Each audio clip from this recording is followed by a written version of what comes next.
welcome to the deep dive. In a world just, overflowing with information, our mission is always to cut through all that noise. Right. And deliver those insights that really help you get informed, understand the why behind things. Yeah, exactly. Not just facts, but the context. Today, we're taking a journey into English language learning. We're zooming in on a specific resource that's designed to make understanding the tricky bits of natural conversation easier. And enjoyable too, hopefully. Definitely enjoyable. So if you're working on your English skills, or maybe you're just curious about how people actually learn to, master everyday chat, then this deep dive is definitely for you. We're looking at this great YouTube channel. It's called English Podcast Zone. Right, with Marco and Erica. That's the one, Marco and Erica. And it's just a fantastic resource, I think, especially if you're, a beginner. Why is that? What makes it good for beginners? Well, they break down these real conversations, but they use slow, really understandable English. They make complex things feel, accessible. Okay, I like the sound of that. Accessible is good. And we're focusing on one specific deep dive they did. Yeah, called Apologizing. It tackles a really common situation, in relationships. Romance, apologies. Stuff we all deal with. Pretty much. And it's full of those phrases you hear constantly, but also those tiny differences in meaning or tone that can just change everything. Ah, okay. So it's not just vocabulary lists. Not at all. Think of it more like a shortcut. You don't just learn the words, you learn what they mean, what they feel like when people actually say them. Right, the context, those aha moments about how English really works under the surface. Exactly. The unspoken stuff. Okay, so this apologizing deep dive, how does it start? What's the setup? Well, it kicks off by painting a picture, a scenario. You've got a boyfriend and a girlfriend, and they're in that kind of awkward, maybe tense moment. The apology zone. Yeah, needing to apologize, sort things out. And they explore things like, how to express love, how to actually say sorry effectively, and even those little pet names couples use. Oh, pet names. Interesting. We'll get to that. But the scenario itself sounds very familiar. Totally. That's what's great about English Podcast Zone. The situations are so relatable. I mean, who hasn't had to apologize or, figure out where things stand in a relationship? Sure. And Marco and Erica, they use this dialogue format. They don't just describe the conversation. They act it out. Yeah, they play it out for you, which is just, it's brilliant for beginners because you hear the natural flow, the intonation. Up slowly. But slowly enough that you can actually follow it. You can catch the nuances without getting totally lost. That slow pace is really key at the start. Okay, let's unpack some of this then. You mentioned phrases that seem simple but aren't quite. What's a big one they cover? Right. So a major one from that apologizing dialogue is the difference between to love someone and to be in love with someone. Ah, yes. Crucial distinction.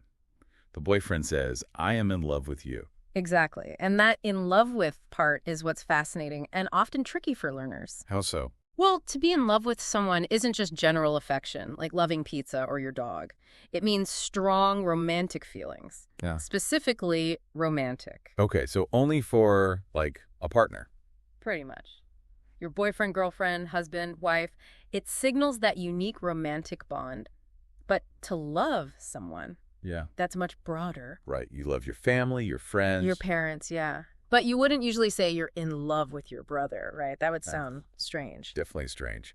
So it's a really key difference in English for expressing romance. Absolutely. And it's something learners can easily mix up if their own language maybe uses the same word for both. You might accidentally sound very romantic when you just mean you care about someone. That's a great point. I wonder, for you listening, how does your language handle that? Is there a clear split like in English, or is it different? Something to think about. Definitely. These little things make a huge difference in sounding natural. Okay, speaking of things that carry hidden weight, can we talk? That phrase comes up in the dialogue, right? The girlfriend asks it. Oh, yeah. And instantly the mood changes. It does, doesn't it? It's just 3 simple words, but bam, it feels serious. Exactly. And this is a great question for learners. Why? Why does "can we talk" feel so heavy? Because you never say it when you want to ask about, what's for dinner? Never. You use "can we talk" when you need to discuss something important, something serious, often something, uncomfortable. Or bad news, potentially. Often bad news, yeah. If your boss or your partner says, hey, can we talk? You immediately brace yourself a bit. Your stomach drops. Totally. It's like a code phrase. It signals, okay, serious conversation incoming. It's not just a question, it's a warning sign. It's fascinating how language does that. Have you ever, used that phrase or heard it and immediately known something big was coming? I bet you have. Oh, for sure. It's almost universally understood in English-speaking contexts. Are there similar phrases in your own language, maybe? Short questions that just instantly signal seriousness? Good question for our listeners. Okay, so that's can we talk? What else? You mentioned tone being important. Right. You know what I mean. Another super common phrase. Yeah, hear that all the time. But the English Podcast Zone Deep Dive really shows how the way you say it completely changes the meaning. It can be a statement or it can be a real question. How does that work? It's all in the intonation. Pretty much entirely in the intonation. If you say it with a falling tone, like, man, I'm exhausted, you know what I mean? Yeah. You're kind of stating that you expect the other person to understand and agree. Like, you get me right. Exactly. It's confirming a shared feeling or understanding.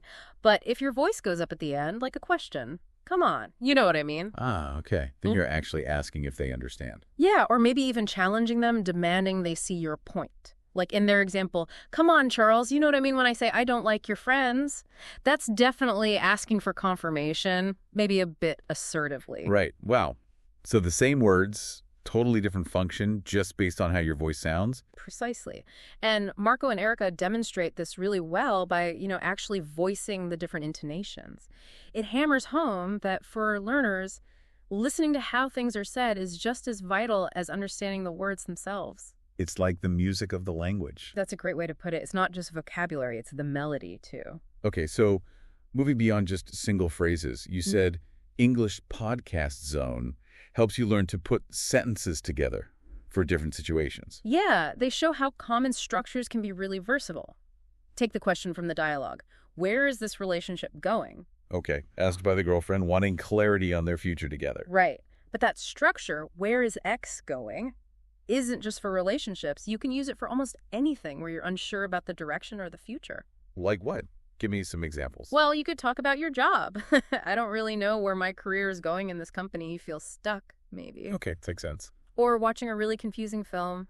I have no idea where this plot is going. Done that many times. Haven't we all? Or even in a long, pointless meeting. 2 hours in, and I still don't know where this meeting is going. Huh. Yes. So it's a really flexible way to ask about the trajectory of basically anything. Exactly. Expressing uncertainty about the future path. Got it. And another one, the girlfriend says something like, maybe it's just time we, and kind of trails off. Yeah, she leaves it hanging. That's another really common technique in English. Why do people do that? Just say the whole thing. Well, it's softer, isn't it? Maybe it's just time we is a way to gently suggest a next step or a change, especially if it might be difficult or sensitive. Ah, so it opens the door without forcing the issue. Precisely. You can complete it in so many ways. Maybe it's just time we break up, which is obviously huge. Or something positive. Sure. Maybe it's time we move in together, or maybe it's time we take that vacation, or even just maybe it's time we head home now. Okay, so it's an indirect way to propose something. Very useful. Very English in a way, that preference for indirectness sometimes. Right. And one more from the dialogue. We've had our laughs. The couple says this looking back. Yeah, referring to the good times, the happy memories they shared. It's a nice, concise way to say, we had fun together. And can you adapt that structure too? Oh, absolutely. That's the beauty of it. You can swap out laughs for other things. We've had our ups and downs. That means good times and bad times. Okay, common one. We've had our issues, meaning you've faced problems together, or we've had our moments. What does moments mean there? Good or bad? It can be either. Depends on the context. Usually special times, good or bad, that stand out. Like, yeah, we've had our moments. Could mean great memories or significant arguments. Huh. Flexible. Yeah. So just changing one word gives you all these nuances about a shared past. Exactly. It shows how English can be really efficient and layered. Okay, before we wrap up the content side, you mentioned pet names earlier. Let's circle back to that. Not actual pets. No, not Fido. We're talking about those terms of endearment people use for, their partners mostly. Like baby and honey from the dialogue. Yeah, those are super common in English. Also things like sweetheart, darling, sweetie. Standard stuff. Then you get into maybe slightly cheesier territory. Uh-oh. Like what? Well, things like cutie, snooks. I don't know anyone who actually uses snooks, but you hear it. Honey bunny, sweetie pie, Pooh Bear. Pooh Bear, really? Oh, yes. Or Dumplin'. Some people find them adorable. Others find them a bit much. I can imagine. And people make up their own too, right? Totally. Couples often have their own unique, sometimes nonsensical pet names that mean something only to them. And that's true across cultures. Marco and Erica mentioned Spanish gordi, meaning fatty, but used affectionately. Right. Or French mapu, my flea.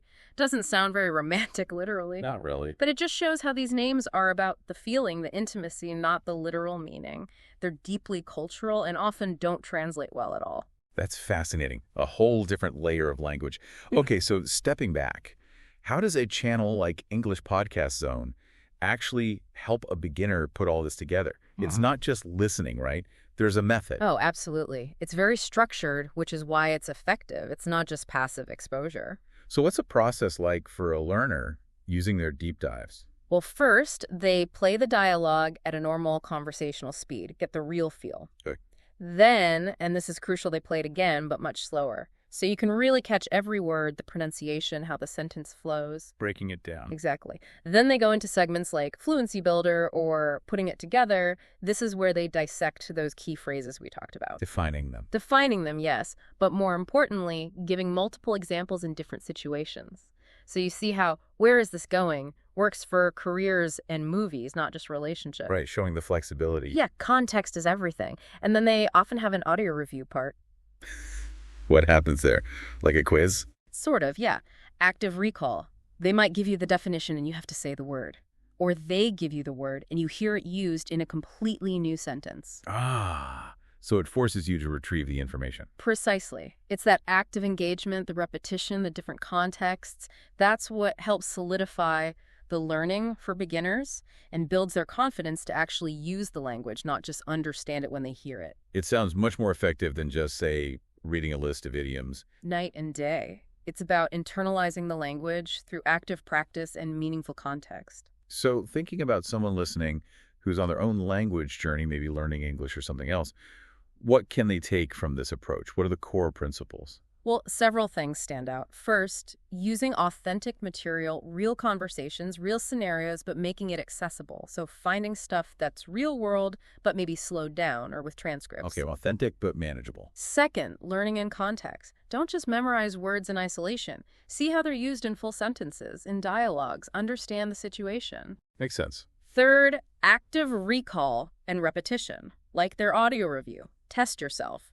Try to use the new word or phrase. Explain it back to yourself. Don't just passively reread. You had the brain work it. Exactly. And finally, pay attention to the pragmatics, the unspoken stuff, the intonation, the politeness levels, the cultural bits like pet names or why can we talk is serious.